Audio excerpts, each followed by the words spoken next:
Jadi, apa itu analytics atau analisa NBA? Dan apa hubungannya dengan bola basket? Arti mudahnya adalah tim-tim NBA mencoba meneliti angka-angka dan kalkulasi tiap pemain untuk menemukan cara paling efisien untuk mencetak poin dan menemukan cara paling efisien untuk mendefense lawan. Sebelum lanjut, jangan lupa like dan subscribe ya. Simak ulasan berikut ini. Contoh paling simpel sebuah tim NBA yang sangat mengandalkan analytics adalah Houston Rockets di era ini. Di musim reguler 2016-2017, tim ini menembak 88% dari tembakan 3 angka atau di area paint. Mereka tidak memakai tembakan jarak menengah atau mid-range shot karena menurut sejarah, tembakan jarak menengah adalah cara paling tidak efisien untuk mencetak angka dalam pertandingan. Akibat cara bermain tersebut, Houston Rockets berada di peringkat kedua dalam hal offense paling efisien di liga, berada di bawah Golden State Warriors. Dan beberapa tim sudah mencoba meniru gaya permainan kedua tim ini. Namun, karena analitik ini menyebabkan berubahnya gaya permainan NBA, ada beberapa pemain yang menjadi tertinggal. Pemain yang dulunya dianggap pemain yang sangat hebat, namun sekarang gaya permainan mereka sudah tidak cocok lagi dengan apa yang tim-tim NBA cari.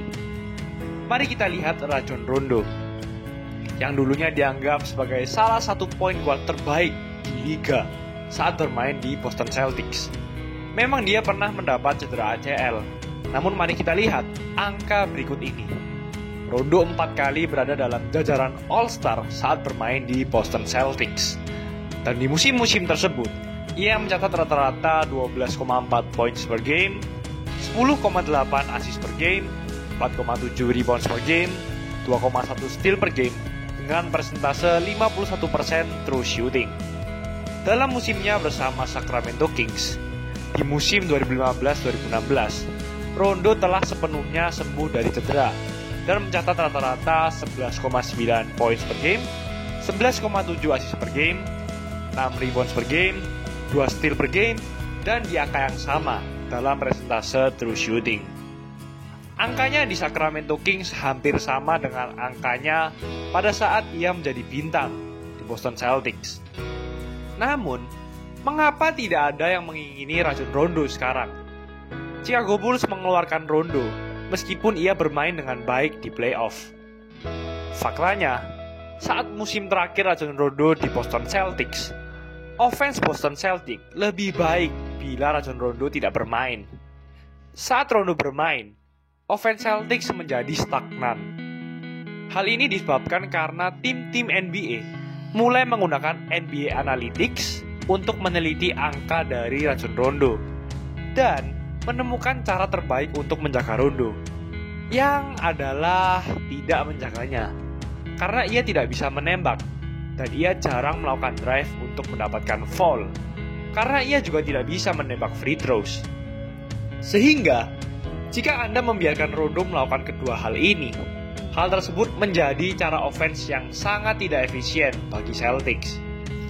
Ini juga membatasi dan mengurangi skill terbaik yang dipunyai oleh Rajon Rondo, yaitu passing. Karena hal tersebut, membiarkan defender bebas bermain aman saat bertahan untuk membatasi umpan Rajon Rondo. Karena Rajon Rondo bukan merupakan ancaman dalam hal mencetak angka. Akibatnya, offense dari tim Rajon Rondo mengalami penurunan. Bagaimana bisa seorang pemain menjadi point guard yang handal bila tidak mampu memberi peningkatan bagi sebuah tim?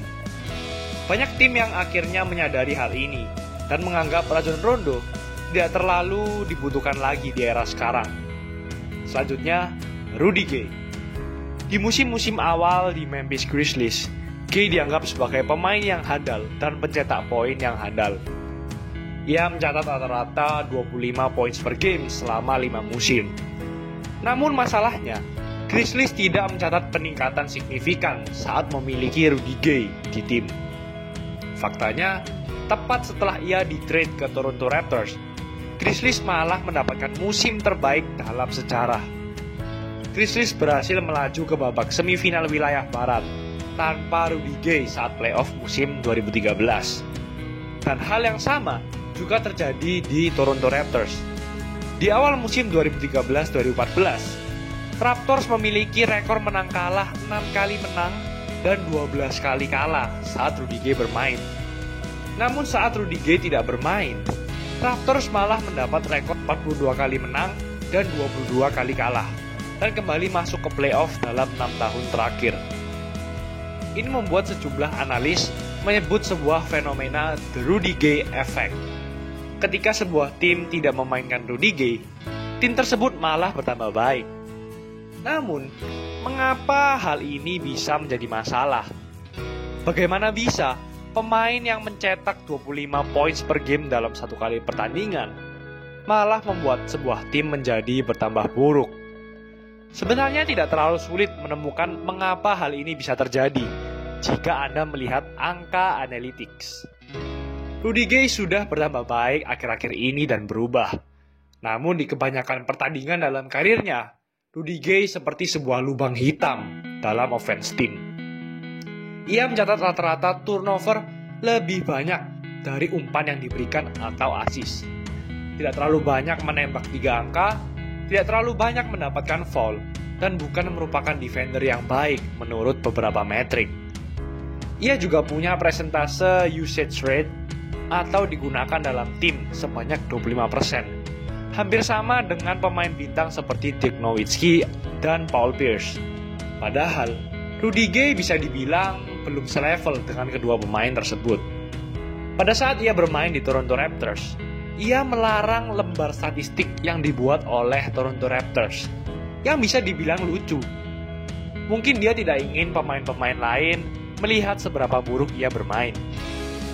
Rudy Gay mungkin cuma pencetak angka satu dimensi, dan di era sekarang, tim-tim NBA menghindari pemain tipikal seperti Rudy Gay.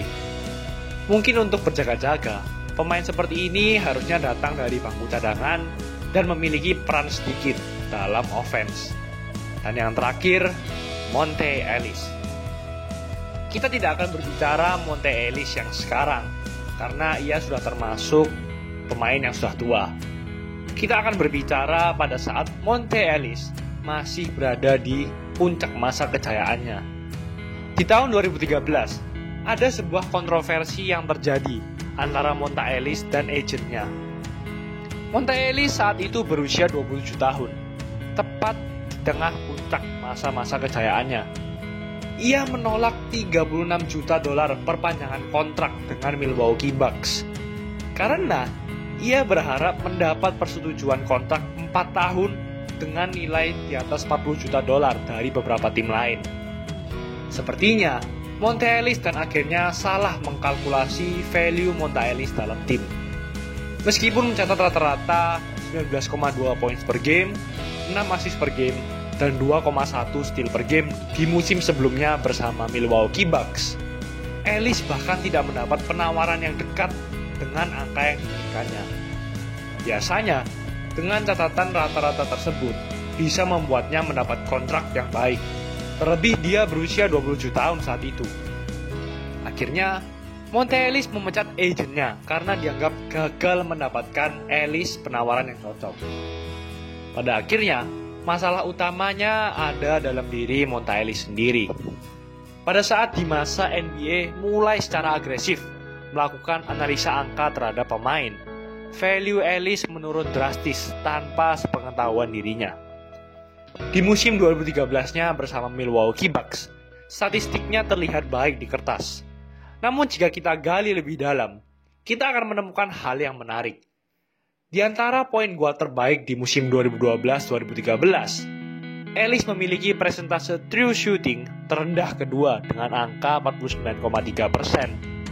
Guard lain yang mencetak angka lebih tidak efisien dari Monte Ellis hanyalah Tony Allen, yang sebenarnya memang bukan pencetak angka. Offensive rating dari Bucks adalah 104 ketika Ellis tidak bermain. Namun ketika Ellis bermain, angka tersebut malah turun di angka 100. Dan selain ia menjadi point guard yang tidak efisien, ia juga undersized sebagai shooting guard dan berakibat menjadi salah satu defender terburuk di liga ini. Ini semua adalah resep untuk mencapai bencana. Jadi, setelah tidak mendapat kontrak 4 tahun 40 juta dolar yang diinginkannya, Ellis akhirnya menandatangani kontrak dengan Dallas Mavericks dengan kontrak 2 tahun 16 juta dolar. Karena itulah yang terbaik yang bisa ia dapat. Ia sempat memiliki 2 musim yang cukup solid di Mavericks, namun reputasinya sudah ditetapkan. Sekarang, Ellis merupakan contoh mutlak pemain yang dihindari tim-tim NBA untuk dikontrak. Jadi itulah ulasan mengenai NBA Analytics. Jika kalian suka dengan episode kali ini, jangan lupa like, komen, dan subscribe agar channel ini bisa berkembang dan menghasilkan video-video menarik lainnya. Thanks for watching. I'll see you in another video.